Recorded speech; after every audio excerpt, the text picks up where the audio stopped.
ठाकरे आणि फडणवीस अंधाऱ्या रात्री एकमेकांना भेटले आणि भरपूर गप्पा झाल्या। अहो विश्वास बसेल का हो तुमचा तरी? 5 ऑगस्टला रात्री 12 वाजता भाजपचे उपमुख्यमंत्री देवेंद्र फडणवीस उद्धव ठाकरे यांना भेटायला मातोश्रीवर गेले होते।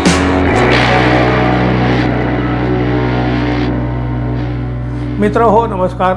विधानसभा निवडणूक जवळ आल्यामुळे राज्यातील वातावरण आता चांगलं तापायला लागलेलं आहे। प्रत्येक पक्ष आपापली गणित जुळवण्यात आणि सोडवण्यात व्यस्त आहे आणि प्रत्येकाची नजर एकमेकाकडे लागलेली आहे।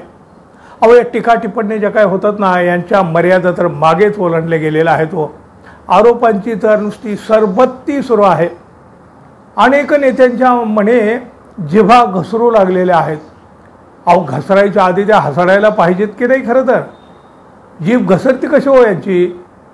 काही नेत्यांच्या जिभा तर केवळ घसरण्यासाठीच आहेत की काय? अहो कुणाकुणाला तर केवळ भुंकण्यासाठी पाळलेलं असतं। आता हे पाळीव प्राणी कोण आहेत हे तुम्हाला सांगण्याची गरज तर नाही। कुणाचं काय राजकारण चाललं आहे हे कुणाच्या लवकर लक्षातही येत नाही हो। हे सगळं अगदी म्हणजे पूर्वीच्या राजकारणात आणि आत्ताच्या राजकारणामध्ये जमीन आसमानाचा फरक पडलेला आहे। भारतीय जनता पक्ष आणि उद्धव ठाकरे यांच्या शिवसेनेत आता साप मुंगसाचं नातं आहे हे काय कोणी सांगायची गरज आहे का? उद्धव ठाकरे आणि देवेंद्र फडणवीस यांच्यातला दुरावा पराकोटीला गेला आहे, पराकोटीला। अहो एकमेकांना हे दोघेही पाण्यात पाहत आहेत। एक तर तू किंवा एक तर मी अशा प्रकारची देखील भाषा आता होऊ लागली आहे।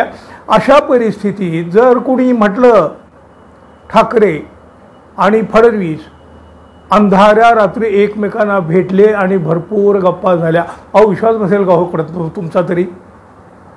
आता तुम्ही म्हणाल राजकारणात काय हो, कोणी कायमचा मित्र नसतो आणि शत्रूही नसतो।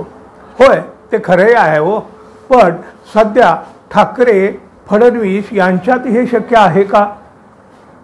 पण अशाच कथित भेटीनं मोठी सनसनाटी मात्र निर्माण केली आहे बघा। वंचित बहुजन आघाडीच्या नेत्यानं हा मोठा दावा केलेला आहे। आता वंचितचे नेते रोज कशा प्रकारची विधाने करतात, काय काय दावे करतात हे आपण नेहमी पाहत आलो आहोत। अर्थात ते कुणी गंभीरपणेही घेताना दिसत नाही। त्यावर आता किती विश्वास ठेवायचा न ठेवायचा हे तुम्ही ठरवा। पण अशा दाव्यामुळे सनसनाटी निर्माण करायला काय लागतं हो? असे एखादे वेगळे काहीतरी दावे गौप्यस्फोट म्हटलं की सनसनाटी निर्माण होते। तशी खळबळ उडाली सुद्धा। निवडणुकीच्या तोंडावर भारतीय जनता पक्ष आणि उद्धव ठाकरे यांच्यात राजकीय चर्चा सुरू आहेत असा दावा केल्यामुळं ही खडी खळबळ उडालेली आहे। वंचित बहुजन आघाडीचे मुख्य प्रवक्ते असलेले सिद्धार्थ मोकळे यांनी हा सनसनाटी राजकीय दावा केला आहे। अर्थात त्यांनी कुठले पुरावे दिलेले नाही आहेत। मोकळे यांनी हा दावा एका प्रसिद्धी पत्रकात केला आहे। शिवसेना खासदार संजय राऊत 25 जुलैच्या मध्यरात्री 2 वाजता दिल्लीत भाजपाचे राष्ट्रीय अध्यक्ष JP नड्डा यांना त्यांच्या निवासस्थानी भेटले, तर 5 ऑगस्टला रात्री 12 वाजता ऐका मित्रांनो नीट, 5 ऑगस्टला रात्री 12 वाजता भाजपाचे उपमुख्यमंत्री देवेंद्र फडणवीस उद्धव ठाकरे यांना भेटायला मातोश्रीवर गेले होते। फडणवीस एकटीच गाडी चालवत मातोश्रीवर पोहोचले। तिथं या दोघांमध्ये सुमारे 2 तास चर्चा झाली असा गौप्यस्फोट सिद्धार्थ मोकळे यांनी केला। आता याला गौप्यस्फोट म्हणायचं, दावा म्हणायचं हे तुम्ही बघा। आता बघा त्यानंतर 6 ऑगस्टला उद्धव ठाकरे दिल्लीला गेले। तिथे ते कोणाला भेटले, त्यांच्यात काय चर्चा झाली हे उद्धव ठाकरे आणि संजय राऊत यांनी जाहीर करावं असं खुलं आव्हानच या सिद्धार्थ मोकळे यांनी दिलं आहे। भारतीय जनता पक्ष आणि महायुतीमधील पक्ष हे काही आरक्षणवादी नाही, ते आरक्षण विरोधी आहेत हे जनतेला माहीत आहे। मात्र उद्धव ठाकरेंच्या शिवसेनेला आरक्षणवादी मतदारांनी मतदान केलेलं आहे। गेल्या 5 वर्षातल्या घडामोडी बघता उद्या जर काही उलट सुलट राजकीय घटना घडल्या तर आरक्षणवादी मतदारांची फसवणूक होऊ नये म्हणून आम्ही ही माहिती उघड करीत आहोत असं या सिद्धार्थ मोकळे यांनी म्हटलंय।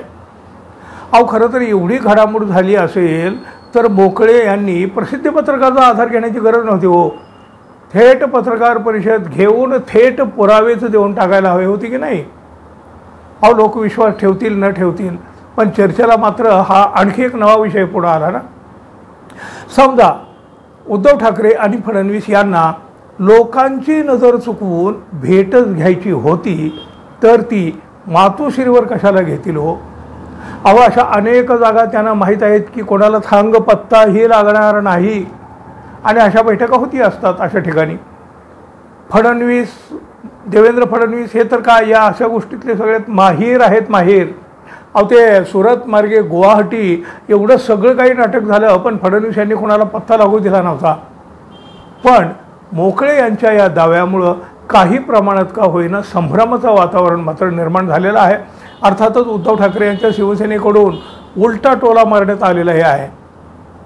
भारतीय जनता पक्षाला जिंकून देण्यासाठी काम करीत असलेल्या या लोकांच्या दाव्यावर आम्ही व्यक्त व्हावं असं आपल्याला वाटत नसल्याची प्रतिक्रिया उद्धव ठाकरे शिवसेनेच्या नेत्या सुषमा अंधारे यांनी दिली आहे.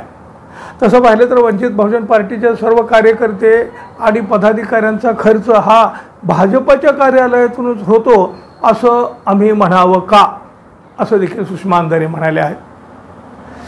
तसं जर पाहायला गेलं ना तर वंचित म्हणजे पहिल्यापासूनच वंचित बहुजन आघाडीला भाजपची बी टीम म्हटलं जातं. त्यांच्या राजकारणाचा म्हणजे वंचितच्या राजकारणाचा फायदा आत्तापर्यंत भारतीय जनता पक्षालाच होत आलेला आहे हे देखील तितकंच खरं आहे. अर्थात त्यामुळं वंचितचा प्रभाव देखील कमी होताना दिसू लागलेला आहे. शिवसेनेनं त्याच अंगानं हा उलटा टोला लगावला. अर्थात भाजपाने सुद्धा हा दावा फेटाळून लावलेला आहे. देवेंद्र फडणवीस मातोश्रीवर जातील हा दावा हास्यास्पद असल्याचं भारतीय जनता पक्षाचे मुख्य प्रवक्ते केशव उपाध्ये यांनी म्हटलं आहे.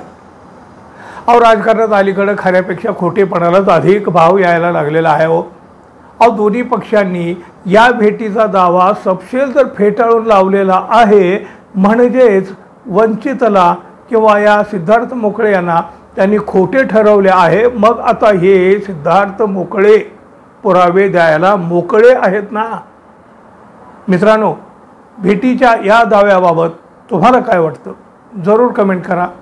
आणि हो, आपण अजून आपल्या चॅनलवर नवीन असाल किंवा अजून आपल्या चॅनलला आपण सबस्क्राईब केलेलं नसेल तर कृपया सबस्क्राईब करावं ही अपेक्षा आहे. धन्यवाद. पुन्हा भेटू. तोपर्यंत नमस्कार.